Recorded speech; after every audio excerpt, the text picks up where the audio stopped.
você tem que ser teimoso, teimosa, raçudo, raçuda. É na raça, gente, é na raça. Não tem outro jeito. Os moles são moles e vão ficar no caminho. O reino de Deus não é um reino de moles, é um reino de lutadores. Não é de perfeitos também, não é de bonzinhos, porque a impressão sua é que o reino de Deus é de bonzinhos. Não, Jesus mesmo disse que são os violentos que o arrebatam, violentos como Paulo, que disse: eu sinto dentro de mim duas naturezas, uma que me leva para o bem porque eu quero o bem, mas outra que me arrasta para o mal. Eu acabo não fazendo o bem que eu quero, mas o mal que eu quero. São Paulo sentia em si, e confessa na carta aos Romanos, que ele sente na sua carne essas duas leis, diz ele, a lei de Deus e a lei do pecado. Mas Paulo foi um raçudo, e porque ele lutava, ele pedia continuamente a Deus que tirasse o espinho da sua carne, que eram as tentações, que era a sua carne pedindo o pecado, que eram as paixões, que era o mundo, era aquele mundo pagão ao redor dele, empurrando para o pecado. Mas daí Jesus diz: basta-te a minha graça, basta-te a minha graça. Jesus nem quis tirar o espinho da carne dele. Basta que tu lutes, Paulo, basta que tu lutes, Paulo. Para todos os Paulos e Paulas, Paulo inclusive é um nome bonito, né? Então dá para você fazer bem as duas coisas, Paulo e Paula. Luta meu filho, luta minha filha. Paulo, luta, basta-te a minha graça, continua lutando. Eu não vou poder tirar, e até vai ser bom não tirar, porque você vai ter muito mais méritos. Eu quero ver você lutando. Se você não tem um espinho aí na sua carne, já você amolece. Então eu deixo esse espinho para cutucar você na sua carne, para você lutar. Luta Paulo, não para de lutar. Você, Paula, também, minha filha, não para de lutar. Eu sei do seu espinho na carne, mas luta até o fim.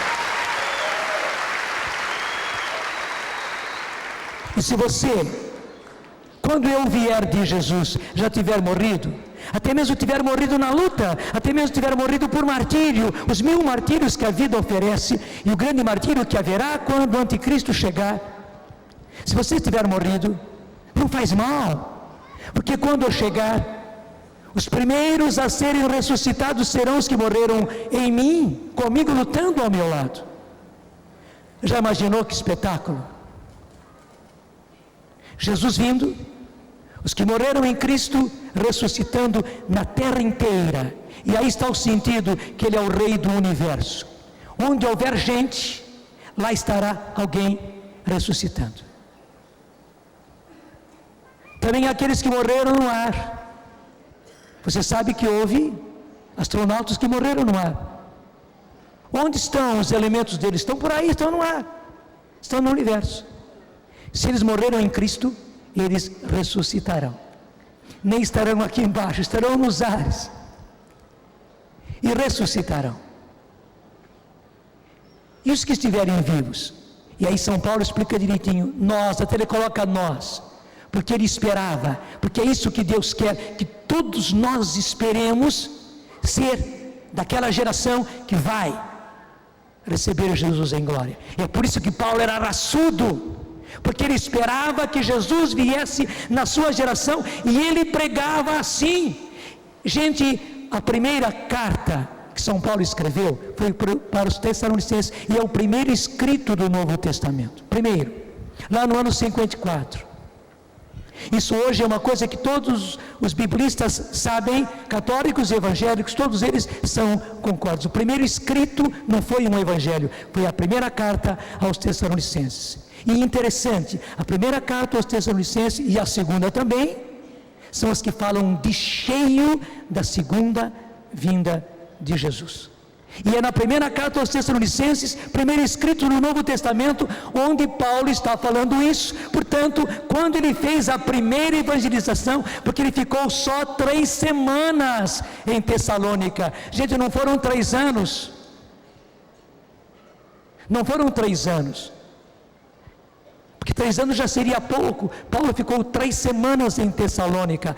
naquelas 3 semanas, além de pregar Jesus, além de pregar o Evangelho, além de pregar o batismo no Espírito, além de levá-los à graça do batismo no Espírito Santo, além de pregar os dons, ele pregou também a respeito da segunda vinda de Jesus, tanto assim que os tessalonicenses estavam se perguntando o que vai acontecer com os nossos que já morreram, foram batizados, mas morreram, eles não verão Jesus na glória, o que vai acontecer? E é por isso que Paulo lhes escreve explicando tudo isso. Está me entendendo? Fazia parte da primeira evangelização.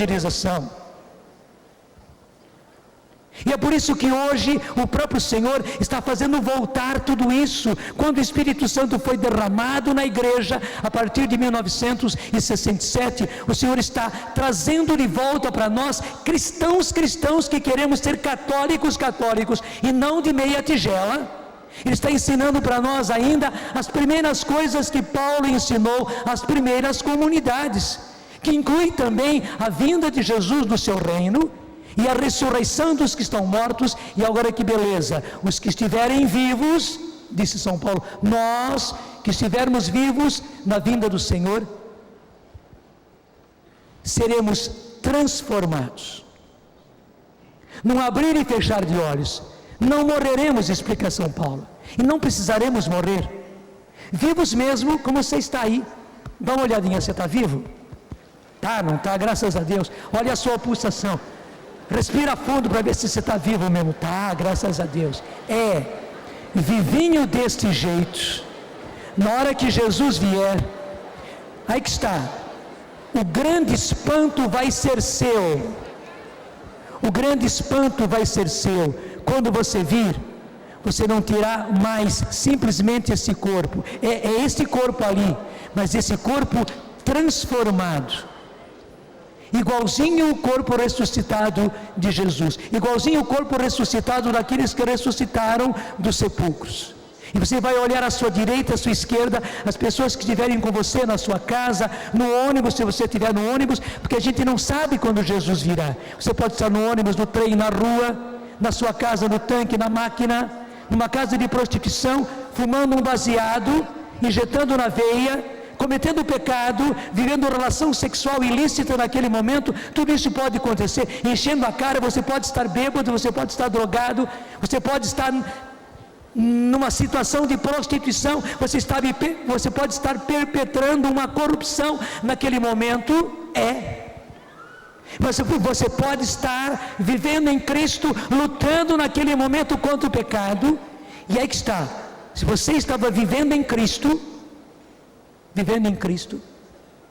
você terá o seu corpo transformado, e você vai olhar para si e vai ver, que beleza, estou novo. Até se eu tinha cortado o dedo, eu nasci com um dedo defeituoso, não tenho mais. Eu não tinha vesícula, eu vou ter vesícula. Eu tinha um pulmão tuberculoso, eu não vou ter mais. Você talvez perdeu a perna, talvez você teve meningite, não vai ter mais os defeitos do corpo, não vai ter mais os defeitos da alma. Você será ressuscitado como Jesus, ressuscitado como Maria, com um corpo glorioso. E gente, isso não é historinha, essa é a grande história, o ápice, o cume daquilo que vai acontecer. E você vai olhar da sua direita e da sua esquerda e vai ver aqueles que estiverem transformados, mas nessa hora, nós e os mortos já estaremos sendo arrebatados, explica São Paulo, como Jesus foi arrebatado, igualmente ao encontro do Senhor nos ares. O encontro, a procissão de encontros vai acontecer nos ares. Quanto tempo estaremos festejando com Jesus lá nos ares? Não sabemos. E aqui embaixo só ficarão aqueles que foram deixados para trás. E por que deixados para trás?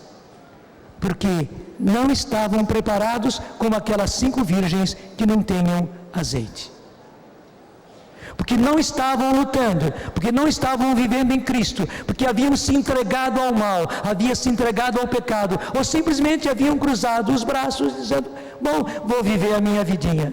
Esses vão ser deixados para trás.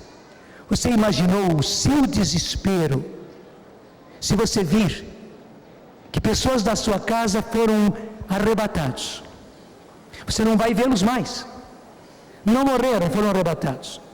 Quando você vir que até lá no cemitério onde foram enterradas pessoas queridas, a sepultura está toda revolvida e o corpo não está lá mais, mas você está aqui. Daí você que sabe dessas coisas, você compreender: eu fui deixado para trás. Você imaginou o seu desespero? Você vai ser como uma daquelas virgens que vai esmurrear a porta: abre, Senhor, volta de novo, dá uma descidinha, me arrebata. Mas ele vai ter que dizer: não te conheço. Não bate palma, não. Não bate palma. Porque é terrível, gente. Você já imaginou? Não te conheço. Não te conheço. Agora imagine uma terra de onde foram tirados os que são de Deus, onde foi tirada a verdadeira igreja, não uma igreja que parece igreja, mas não é, que tem as aparências de igreja, mas não é, porque os que vivem, não vivem. O Senhor vai separar o joio do trigo, porque o joio parece muito com o trigo, e só vai levar o trigo, o joio vai ser deixado para trás. Portanto, gente, a graça vai ser retirada, o Espírito vai ser retirado. Já imaginou como é que vai ficar a humanidade? Eles vão arrebentar-se uns aos outros. Se já é terrível agora, imagina o que vai ser. Imagina se você ficar para trás. Por isso você não pode ficar. Você não pode ficar. E o que decide, gente, é o dia a dia.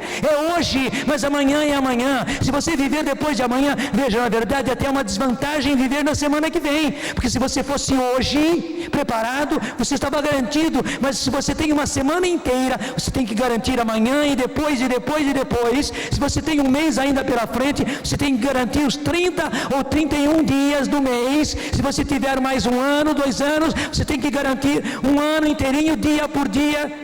No fundo é até desvantagem, mas muito bem, nós queremos viver, ninguém de nós quer morrer, e eu também quero continuar vivendo para continuar lutando por Cristo, para conquistar mais irmãos, para conquistar mais almas, para despertar mais gente. Eu não posso deixar de ser essa trombeta troando, mesmo que eu esteja troando com a trombeta no deserto, mas no deserto eu preciso, é obrigação minha estar troando para acordar aqueles que estão mortos, aqueles que estão aí desacordados, aqueles que não ouvem, aqueles que não querem ver. Eu preciso fazer, você precisa fazer. Vou querer troar até o final, mas, e preste atenção, eu e você temos que viver cada dia como se o Senhor viesse hoje, ou como se eu fosse hoje.